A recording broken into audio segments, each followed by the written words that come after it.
мен сиздер менен бир торттун, эң оңой жасалуучу торттун рецептин бөлүшкүм келип турат. Ал түрктөр аны ыслак торт деп аташат. Биздин тил менен айтканда нымдуу, жумшак торт дегенди билдирет.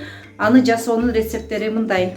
Өзүңүздөр көрүп тургандай, ал торт үчүн 4 жумуртка, 1 стакан кум шекер, 1 стакан сүт, какао, ванилин жана көптүргүч колдонулат. Ошондой эле суюк май колдонулат.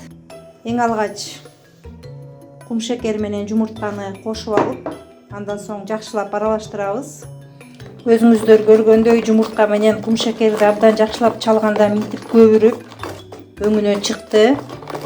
Азыр болсо мынакей 1 стакан сүт жана ошондой эле жарым стакан суу май кошобуз.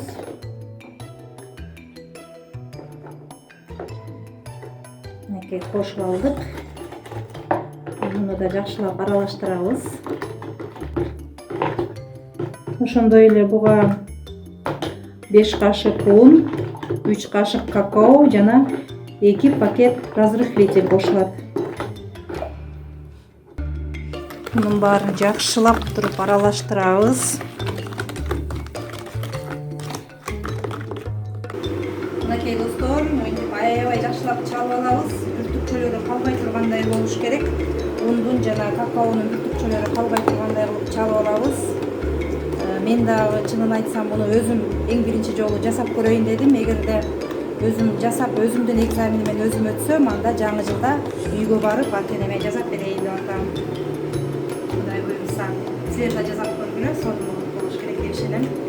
Азыр биз табагын майлап алабыз. Аябай жакшылап майлаш керек, себеби суюк массаны куйгандан кийин, бул бышкандан кийин жабышып калбай тургандай болуш керек да. Көп болгондой абдан жакшылап чалдык, бүртүкчөлөрү калбай тургандай кылып. Азыр болсо алдын ала майланган табакка минтип туруп куябыз. Духовкага салабыз. 180 градуска коюп туруп 30 мүнөткө бышырып алабыз.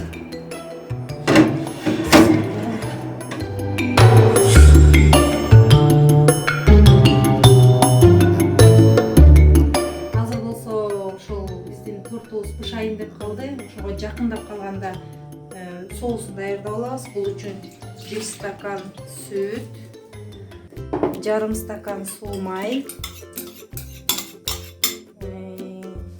3 кашык какао, 3 кашык какао салабыз.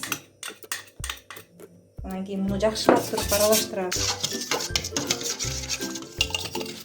Чалып алгандан кийин дагы 1 стакан шекерди кошобуз, дагы аралаштырабыз жакшылап.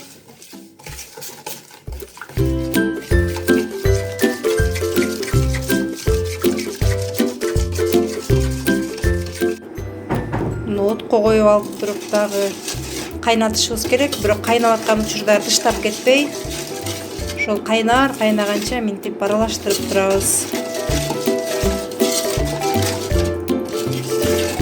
Чалып турабыз пат-паттан.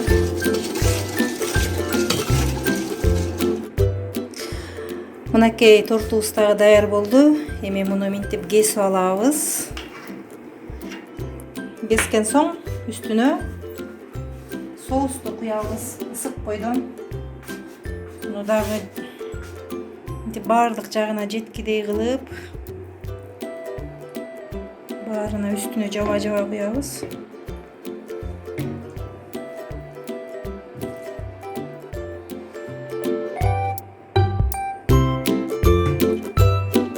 Бул болсо сиңиш керек.